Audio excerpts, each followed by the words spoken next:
காவல்துறை எண்ணிக்கையோட சொல்லிட்டாங்க இவ்வளவு பாதுகாப்பு இவ்வளவு இருக்கு. அதாவது காவல்துறை அடக்குமுறை செய்யும், பர்மிஷன் எல்லாம் கேன்சல் பண்ணும், மாத்தி ஈத்தி கொடுக்கும், அதெல்லாம் வேற. இருந்தாலும் இவங்க காலையில இருந்து இன்ஸ்ட்ரக்ஷன்ஸ் கேட்டுக்கிட்டே இருக்கிறாங்க, எப்போ வருவாரு. காலதாமதமாக வந்தது மட்டும்தான் ஒரே காரணம். இந்த காவல்துறை மேல பழி போடக்கூடாதுமா. அது சொல்ற மாதிரி கரெக்ட் மாதிரி காலதாமதமா வந்துட கூடாது. நான் என்ன சொல்றேன், ஒரு சுற்றுப்பயணத்தோட பிளானை கொஞ்சம் சரி பண்ணி இந்த சனிக்கிழமை வர்றது அந்த மாதிரி இருந்தாலே கஷ்டம் தாமா. காலதாமதம்னா ஒரு அளவுக்கு பண்ணா. இப்ப நாமக்கல்ல 8:45 பேசிருக்கணும், 2:45 பேசுறாரு. இவ்வளவு லேட்டா வந்தா அப்புறம் என்ன பண்ணுவாங்க மக்கள்? தண்ணி இல்லாம. இந்த இவரு காஷ்மீருக்கு ஷூட்டிங் போனார்ல லியோக்கு, அப்பதான் தள்ளுமுள் நடந்துச்சு. இல்ல இந்த கீர்த்தி சுரேஷ் கல்யாணத்துக்கு போனாரு, அங்கதான் நடந்துச்சு. பர்த்டேக்கு த்ரிஷா வீட்டுக்கு போனாரு, எங்க நடந்துச்சு?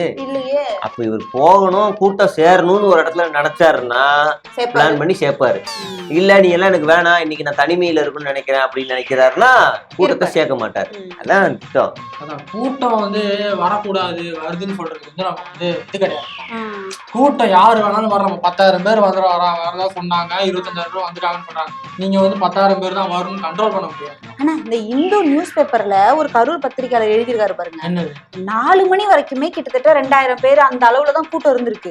4 மணிக்கு மேல விஜய் வரார் வந்து கொண்டிருக்கிறார் வந்துருவாருன்னு அனௌன்ஸ் பண்ணதான் இந்த ஃபேக்டரியில வேலையெல்லாம் முடிச்சுட்டு வர்றவங்க, ஸ்பெஷல் கிளாஸ் போயிட்டு வர குழந்தைங்களாம் அப்படியே பாத்துட்டு போயிருவோம். இன்னும் சேர்ந்து கூட்டம் அதிகமா இருக்காமே.